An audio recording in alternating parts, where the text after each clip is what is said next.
So Theresa May gave her big, grand Brexit speech last week, and I've been looking really something that sums up who is currently the best person who is summing up what the hell is going on, particularly with this speech. Because I'll tell you now, I wasn't overly impressed with it.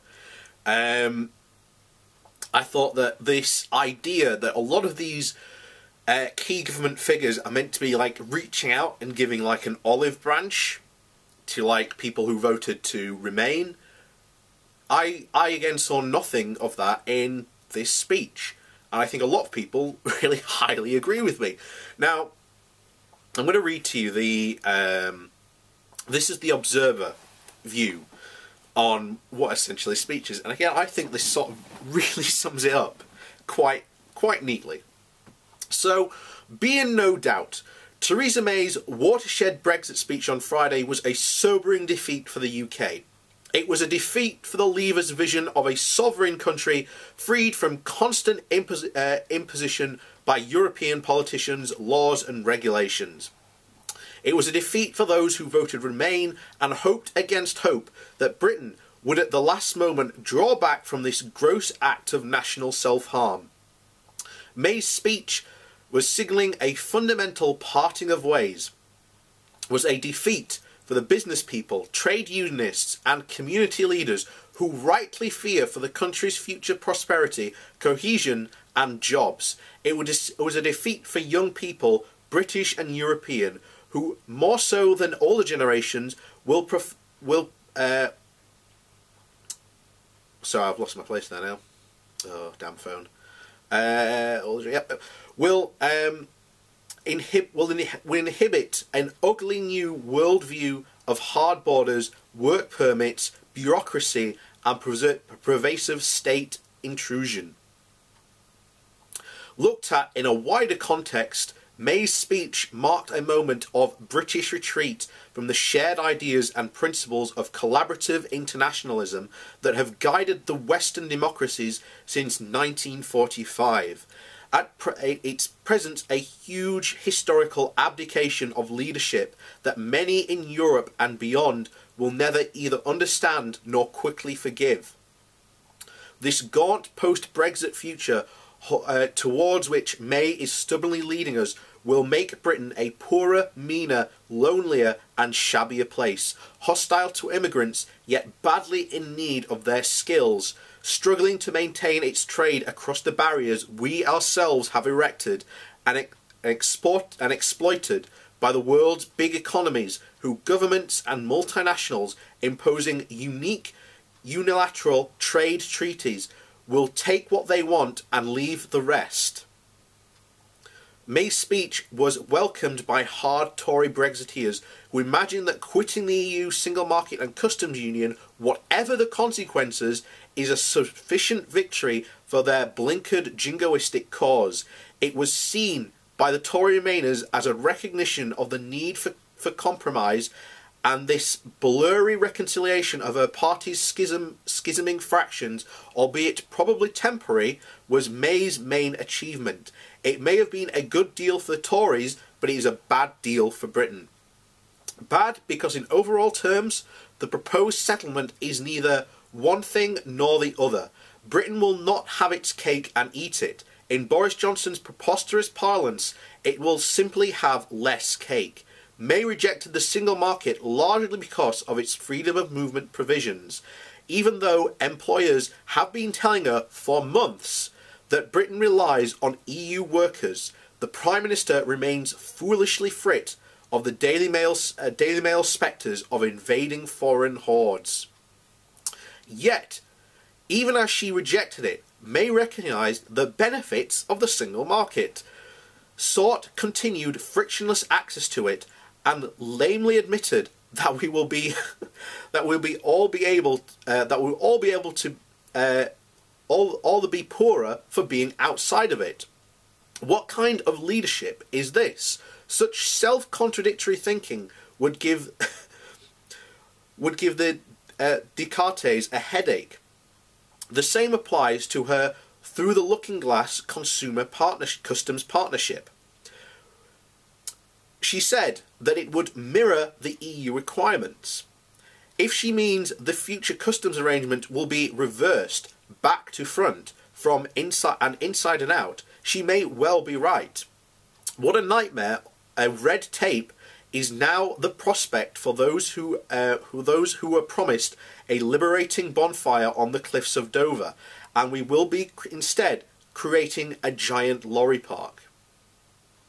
See, this is one of the other things that a lot of Brexiteers were hoping for. They were hoping for, as it said there, this massive bonfire of regulations. But a lot of these people don't understand why these regulations seem to exist in themselves. They seem to just think that regulation means bad. That's not the case. You need regulations to decide, how trade is done, how things are created fair. Is this product safe to go to market? Does it have this which we have judged to be unsafe? There's all sorts of these hundreds of thousands of regulations that we are now going to have to do ourselves. And we are going to have to make new organisations. So this idea that there was going to be this bonfire, as it said on here, on the cliffs of Dover, of red tape regulation, it's not going to go anywhere. We are probably going to have even more red tape. And this is the big thing why a lot of companies are so worried about what they talk about, divergence, and in some areas. What are these areas that they're talking about diverging in? Again, we don't know. And that's the biggest terrifying thing. The fact that we are going into something that we are ignoring all the experts' advice on this, saying, hey, look, we are better off in, even though, and then someone's going to say, oh, but what about the referendum? Sod the referendum. If every single piece of advice is telling us we will be better in the European Union, then I say sod the referendum, let's just stay in.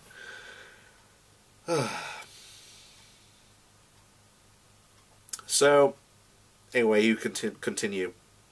So, bowing to Brussels, May accepted that the post-Brexit Britain would be obligated to observe EU-approved regulatory standards. She agreed with Michel Barnier that competition rules must remain unchanged to ensure a level playing field. She confessed that, thanks to her, the City of London would lose valuable passporting rights. And she offered to pay cash to stay in select EU agencies while surrendering any overall say in how the EU is run. May has made previous reluctant confessions to reality. One is that Britain must pay a large divorce bill fixed by Brussels. Another is that the rights of the EU citizens must be upheld during the post-2019 transition.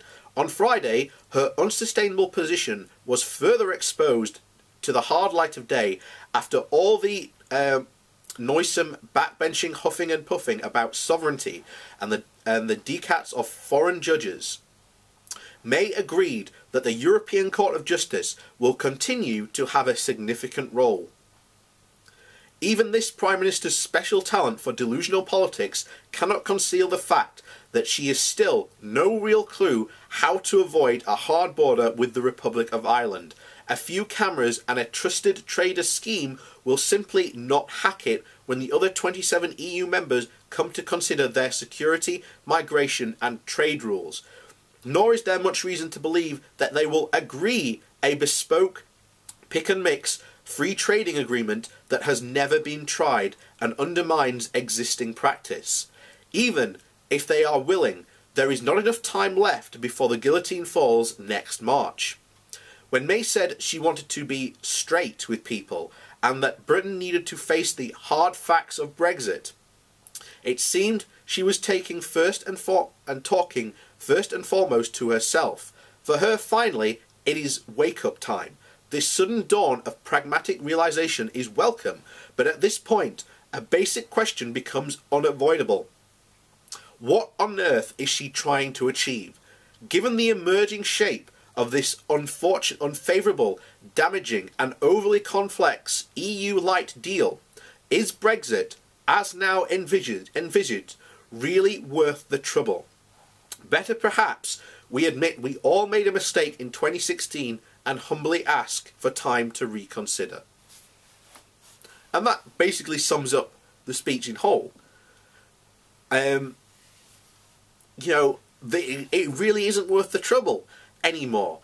You know, as far as I am concerned, anyone who still thinks that Brexit is going to somehow make us more rich and wealthier, particularly after the release of the government papers who looked into what the states would be of us, a hard Brexit means we are going to be incredibly worse off under every single scenario that the paper said, you know, those papers from the government themselves reported.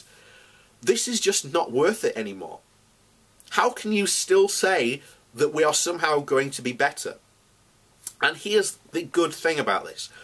Historically, every single time Britain has formed close allegiances with Europe, it has benefited from them, such as the EU. When you go back through history and you look at when basically Britain decided to become isolationist or no longer take part in, you know, European politics, it became, you know, weaker. It didn't have as much influence to influence things. You've only got to look at what's happened recently with Donald Trump announcing those new trade laws on steel and aluminium. That is going to incredibly hurt the UK steel industry. But you know, Britain alone does not have the power to change Donald Trump's mind. Now, if we were in Europe and all 27 EU countries decided, okay, we are going to do something about this, then yes, we have the power. But Britain does not have the power by itself, as Donald Trump says, to fight a trade war. We do not have that economic power. We are going to get torn to shreds by China, by the US, and by the new emerging economies, because they are going to want access but take nothing back from us. That is the unfortunate position we are now in.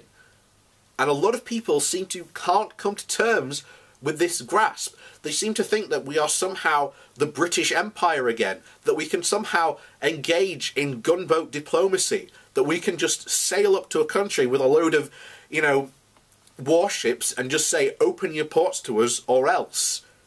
That is not the case anymore. But a lot of people seem to be living in that fantasy land based on what Britain used to be like in the, you know, in the 19th century. The world has moved on.